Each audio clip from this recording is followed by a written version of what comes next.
Good morning दोस्तों, मैं जितेंद्र कुमार आप लोग का स्वागत करता हूं अपने चैनल द एडवेंचर क्लासेस में। आज हम जो है आप लोग बताने जा रहे हैं ऊंचाई और दूरी, हाइट एंड डिस्टेंस।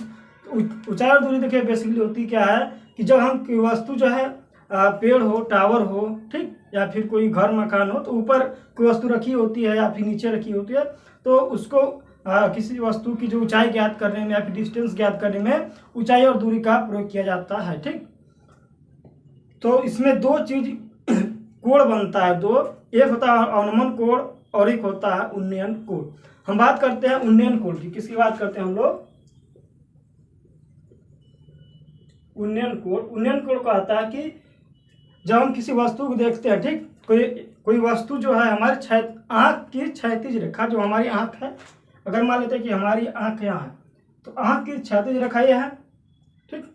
हमारी आंख की क्षैतिज रेखा से ऊपर यदि कोई वस्तु जो है आंख की क्षैतिज रेखा मान यहाँ के ऊपर है, यदि किसी वस्तु को आंख की क्षैतिज रेखा से ऊपर देखने में जो क्रिया बनती है, फिर जो कोण बनता है, हमारी आंख की क्षैतिज रेखा से ऊपर रखी वस्तु को देखने की प्रक्रिया में जो कोण बनता है उसे हम लोग उन्नयन कोण कहते हैं। ठीक, अगर मान लें हमारी आंख यहाँ है, वस्तु जो ऊपर है, तो उसको देखने में जो कोण बनेगा उससे क्या कहते हैं हम लोग? उन्नयन कोण।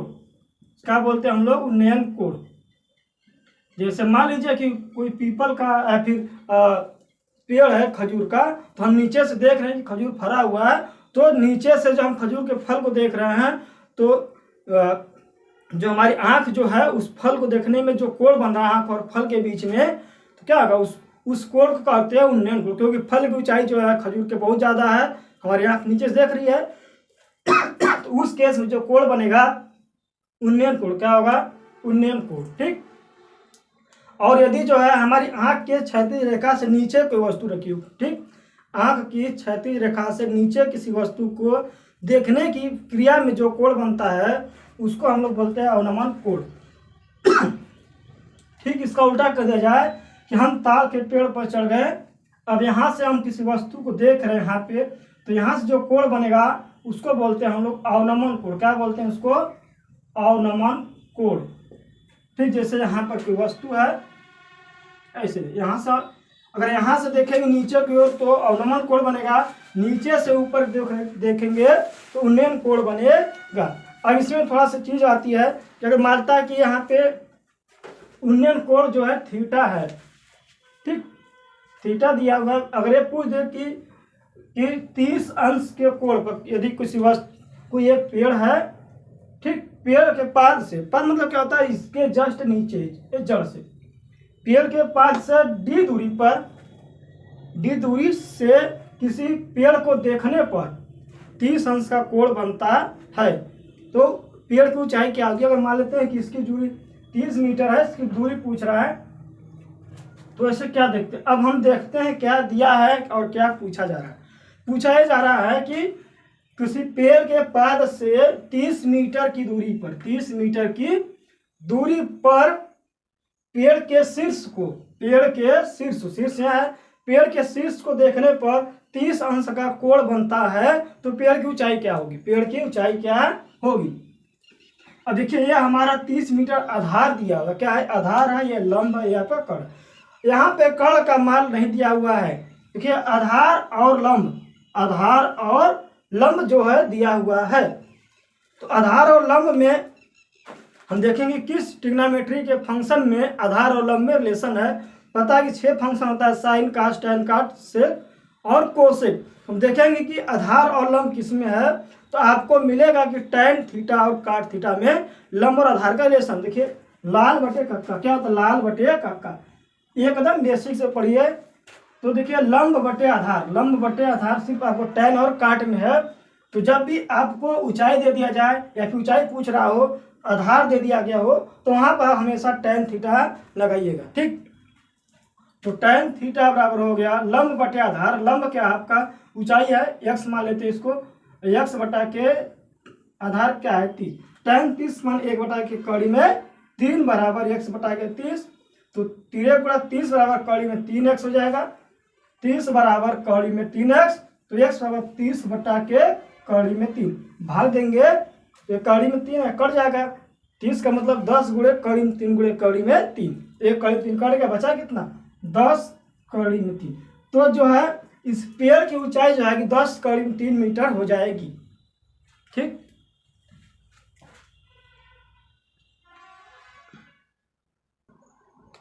एक टाइप और इसमें आता है कि मान लेते हैं कि यहाँ पर कोई आपका एक पेड़ है, ठीक पेड़ है, इस पेड़ से मान लेते हैं कि 30 मीटर की दूरी पर हम जब देख रहे हैं तो यहाँ से मान लेते हैं कि कोण जो हमारा 30 अंश का बन रहा है। कितना कोण, यहाँ से दूरी कितना है 30 मीटर की दूरी पर देखने पर पेड़ के शीर्ष का कोण जो है 30 अंश बन रहा है। यदि हम पेड़ की ओर कुछ मीटर चल दें, जैसे मान लें कि पेड़ की ओर हम 10 मीटर चल दिए तो बचा 20, तो हम जैसे ही इसके तरफ जाएंगे पेड़ की तरफ तो हमारी आंख को ज़्यादा उठाना पड़ेगा, तो कोण का मान क्या होगा बढ़ जाएगा, कोण का मान क्या होगा बढ़ जाएगा। तो यहाँ पर हमेशा 30 से ज़्यादा होगा, क्या होगा 30 से ज़्यादा होगा।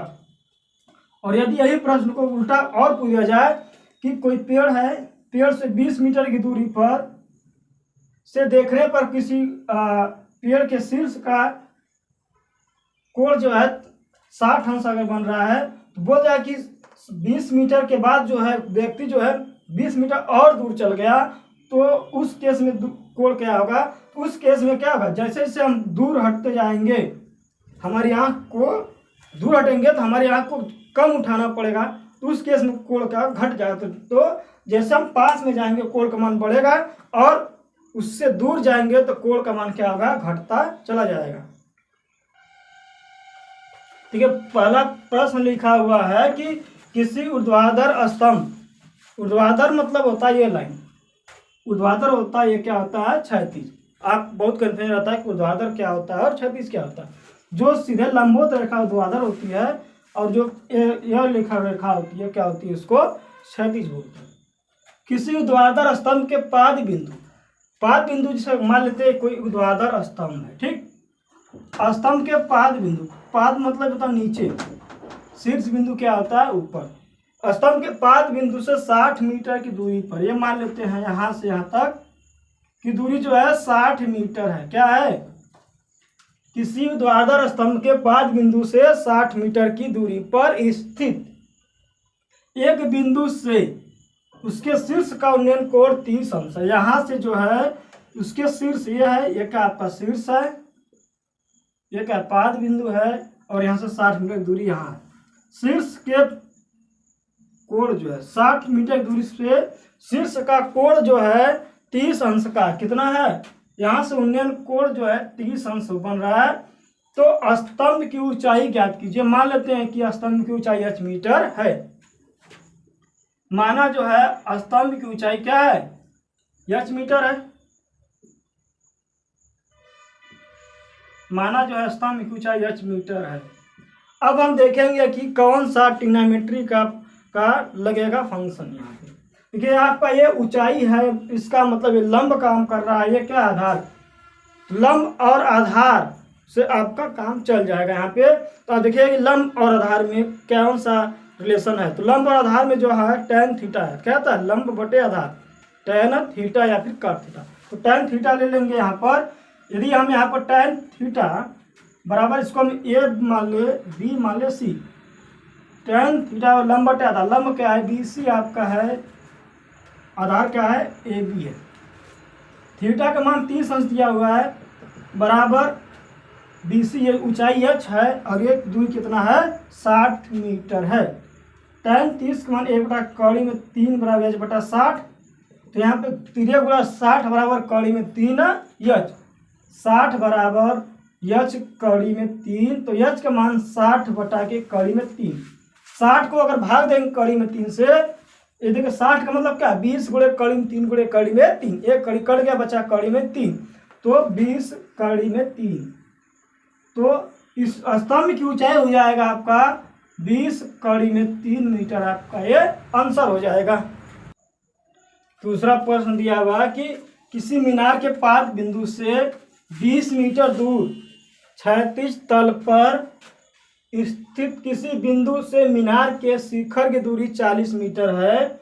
उस बिंदु से मीनार के शिखर का उन्नयन कोण तथा मीनार की ऊंचाई ज्ञात कीजिए। कह रहा है कि उसी मीनार के पाद बिंदु, आपका ये मीनार है, पाद बिंदु मतलब नीचे वाला, कि पाद बिंदु से 20 मीटर दूरी पर, यहाँ से जो है 20 मीटर यहाँ पर है, कितना मीटर आ गए हम लोग 20 मीटर। सवाल को समझते जाइए, फिगर बन दीजिए, अगर फिगर आपका बनता है सही, आपका प्रश्न जो है सही बन जाएगा। ठीक, ये मान लेते हैं मीनार है, मीनार का पाद यहाँ से है, उसके पाद से 20 मीटर दूरी पर स्थित किसी बिंदु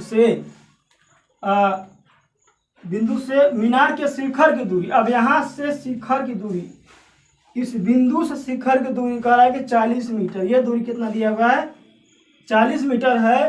तो उन्नयन कोण तथा मीनार की ऊंचाई, मान लेते हैं कि मीनार की ऊंचाई h है तथा उन्नयन कोण क्या है थीटा है। क्या है उन्नयन कोण थीटा है।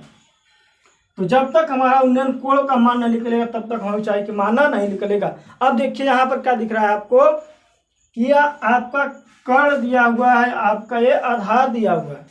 तो अब देखिए कर्ण और आधार में किसमें रिलेशन है, देखिए हम ए बी और पॉइंट सी, तो त्रिभुज ए बी सी में देखते हैं। त्रिभुज ए बी सी में मान लेते हैं कि ऊंचाई h मीटर तथा उन्नयन कोण क्या है थीटा है। लिख देंगे इसको, हम यहाँ पर नहीं लिख रहे हैं क्योंकि जगह थोड़ा कम यहाँ पर है। लिखेंगे परीक्षा में हमेशा कि माना मीनार की ऊंचाई h मीटर तथा शिखर का उन्नयन कोण थीटा है। यहाँ देखिएगा आपका आधार और कर्ण है। ठीक, तो कर्ण और आधार क्या होता है कास थीटा, आपको दिख रहा हो कास थीटा के रूप में आधार बटे कर्ण होता है।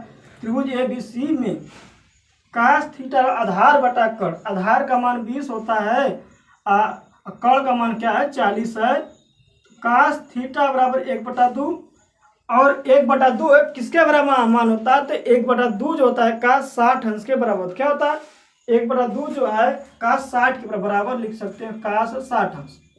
तो यहाँ से कास कैंसिल होता है, थीटा के जगह आ जाएगा 60 अंश। कितना जाए थीटा बराबर 60 अंश। इसका मतलब कि उन्नयन कोण जो होगा हमारा 60 अंश हो गया। उन्नयन कोण जो हो गया हमारा 60 अंश हो गया। फिर क्या उसकी ऊंचाई भी क्या कीजिए, उन्नयन कोण 60 अंश ऊंचाई।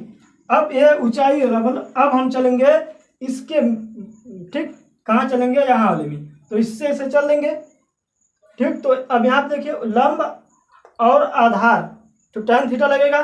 तो tan थीटा त्रिभुज ए बी सी में पुनः जो है ए बी सी में पुनः tan थीटा बराबर h बटा के लंब बटा के आधार 20 और tan थीटा का मान दिया हुआ 60 अंश है। कितना है tan 60 अंश बराबर h बटा के 20 और tan 60 का मान होता है कड़ी में 3। आपको इसको याद होना चाहिए। जिनको ये चीज़ याद नहीं है किसका वैल्यू क्या होता है, इसका हम क्या करेंगे कि लिंक जो है आपको डिस्क्रिप्शन बॉक्स में दे देंगे, उसको हम बाकायदा 0 से 180 अंश तक का सभी पैरामीटर को बताए हुए हैं और उसको हम बनाना ही बताएं कि कैसे बनाया जाता है। तो आप लोग उसको देख लीजिएगा। उस देखने के बाद आपको किसी भी कोण का मान ज्ञात करने में आपको कोई परेशानी नहीं होगी। बराबर हो जाएगा h बटा के 20, तो h का मान हो जाएगा 20 कड़ी में 3 मीटर। तो मीनार की ऊंचाई हो जाएगी 20 कड़ी में 3 मीटर और उन्नयन कोण हो जाएगा आपका 60 अंश। देखिए अगला प्रश्न है कि यदि सूर्य का उन्नयन कोण 30 अंश से 60 अंश परिवर्तित होता है। करा कि सूर्य का उन्नयन कोण जो है 30 अंश से 60 अंश परिवर्तित होता है, तो दोनों उन्नयन कोणों पर 15 मीटर ऊंचे का है 15 मीटर ऊंचे खंभे की छाया की लंबाई में अंतर ज्ञात कीजिए। मान लेते हैं कि यह खम्भा है, क्या है आपका यह खम्भा है। पहले कितना उन्नयन कोण था 30 अंश था, फिर कितना आ रहा 60 अंश। देखिए 30 से 60, अब यहाँ 30 अंश से 60 अंश का मतलब क्या है कि हमारा उसके खम्भा के पास जा रहे हैं, खम्भे के पास से पास जाएंगे। ठीक, कोण बनने में तो ये होता है। यहाँ पर कितना होगा 60 अंश हो गया। ये हो गया फिगर। कह रहा कि 15 मीटर ऊंचा खम्भा, ये क्या होगा 15 मीटर। हम मान लेते हैं ए बी सी और ये डी है।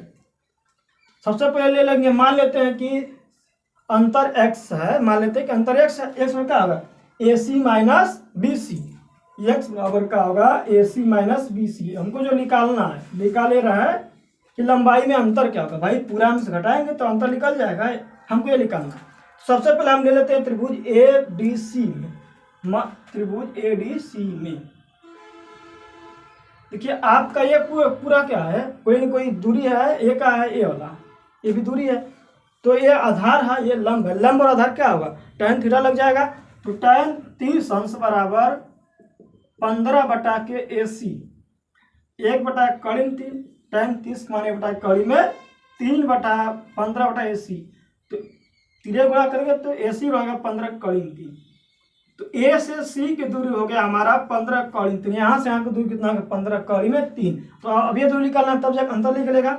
अब त्रिभुज ले लीजिए आप लोग इसमें BCD में, BC और D में, यहाँ क्या है tan 60 अंश, क्या है tan 60 अंश बराबर कितना हो गया tan 60 अंश बराबर, देखिए ये भी लंब बटे आधार के रूप में लगेगा 15/BC, क्या है BC। तो tan 60 का मान होता है कड़ी में 3 बराबर 15/BC, तो BC बराबर हो जाएगा BC कड़ी में 3 बराबर 15, 3 गुणा कर दिए तो BC का मान हो जाएगा 15/कड़ी में 3। 15 में अगर कड़ी में 3 भाग देंगे तो 15 क्या है 5 गुणे कड़ी में 3 गुणे कड़ी में 3, एक कड़ी से कड़ी कट जाएगा, बच गया 5 कड़ी में 3। तो B से C की लंबाई जो है 5 कड़ी में 3 है, B से C की लंबाई 5 कड़ी में 3 और A से C की लंबाई 10 कड़ी में 3। तो इनके बीच की दूरी क्या है, x माने है, तो 15 कड़ी में 3 माइनस 5 कड़ी में 3, तो कड़ी में 3 बाहर निकल गया, 15 माइनस 5 कितना बन गया आपका 10 कड़ी में 3 मीटर। तो इनके बीच की जो लंबाई है, परछाई की लंबाई में अंतर है, फिर छाया की लंबाई में अंतर हो जाएगा हमारा 10 कड़ी में 3 मीटर, आपका ये आंसर हो जाएगा।